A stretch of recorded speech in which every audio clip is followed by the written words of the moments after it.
Baik, di sini perkenalkan, nama saya Ari Kurniawan. Di sini saya akan menjelaskan apa itu 16 arah mata angin.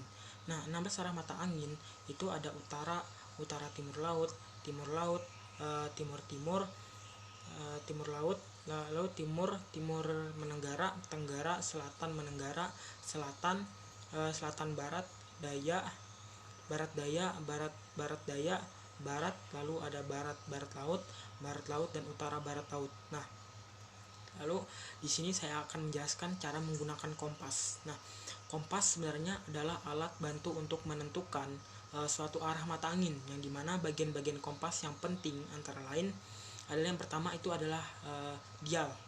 Nah, yaitu permukaan di mana tertera angka dan huruf seperti pada permukaan jam. Lalu yang kedua yaitu ada pisir, nah yaitu pembidik sasaran gitu. Lalu yang ketiga ada kaca pembesar, itu untuk pembacaan pada angka.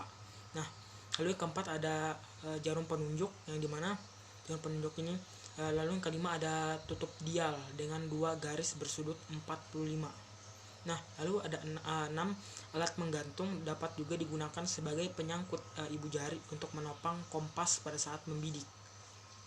Nah, lalu ada juga macam-macam dan jenis kompas. Nah, di sini saya akan jelaskan ada 3 jenis kompas, yaitu yang pertama ada kompas bidik atau kompas prisma, lalu ada kompas orientering atau kompas silpa, dan kompas biasa.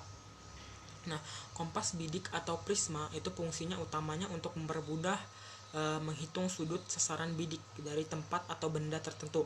Nah, secara langsung.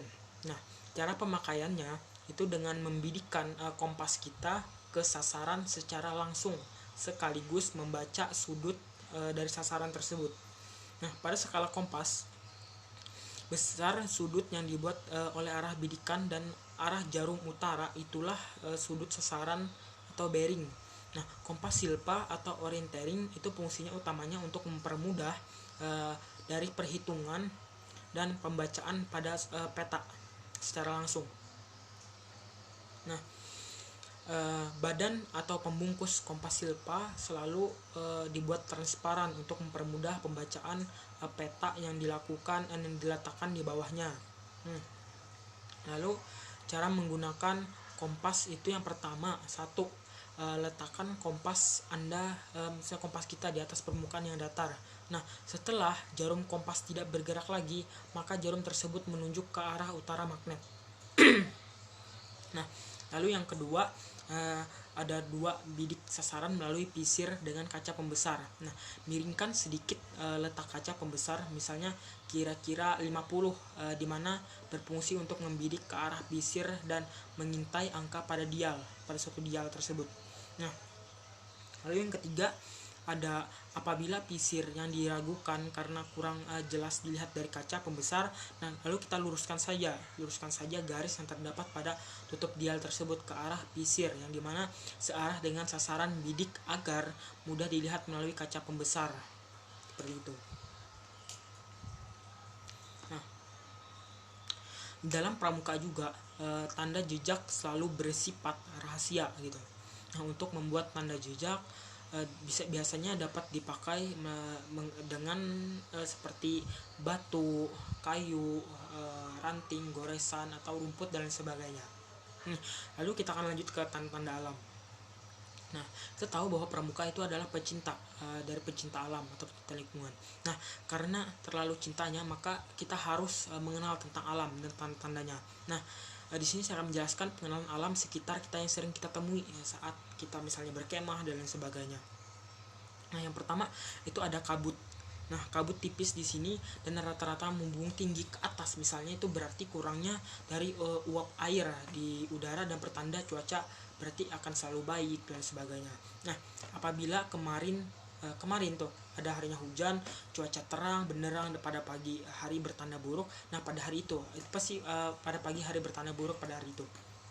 Nah, langit yang ditutupi awan kemudian mulai terang pada pagi hari bertanda cuaca baik.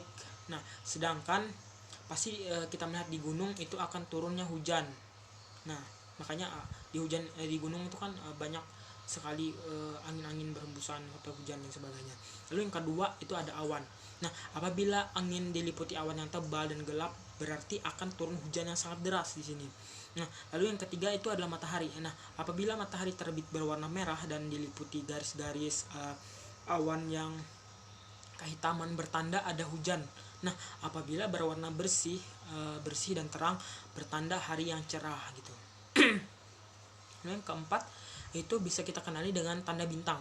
Nah, apabila pada malam hari bintang di langit kelihatan terang sekali misalnya, maka pada malam itu cuaca akan baik. Nah, kita biasa kan melihat bahwa bintang selalu ada gitu. Nah, sedangkan bila tampak suram atau menghilang-hilang gitu, atau ya tidak tepi kelihatan, nah bertanda cuaca kurang baik atau akan adanya hujan dan sebagainya. Lalu yang kelima ada bulan. Nah, apabila terlihat terang dan bersinar berarti cuaca baik, tapi bila bulan diliputi awan biasanya yang gelap berarti hujan akan turun. Nah, apabila ada lingkaran putih misalnya yang melingkari bulan berarti tidak ada ketentuan cuaca pada hari itu, apakah dia akan hujan atau tidak. Nah, lalu yang keenam ada binatang. Misalnya apabila kita perhatikan naluri suatu binatang dengan seksama yang ada hubungannya dengan cuaca, maka kita akan harus waspada gitu, atau kita akan tercengang dengan keganjilan yang mereka lakukan dengan cara mereka gitu. Nah, di sini saya tulis cara-caranya. Misalnya contohnya aja ya, laba-laba misalnya akan bersembunyi jika cuaca akan buruk dan rajin mengerjakan sarangnya bila cuaca baik. Nah, lalu semut akan tetap dalam lubangnya bila cuaca akan buruk. Nah, apabila mereka keluar dan berjalan gitu. Nah, berjalan mondar-mandir misalnya, atau bertanda cuaca akan baik. Misalnya kita melihat semut dan sebagainya. Mungkin itu saja dari saya pengenalan ini. Mungkin billahi taufiq walhidayah. Wassalamualaikum warahmatullahi wabarakatuh. Salam pramuka.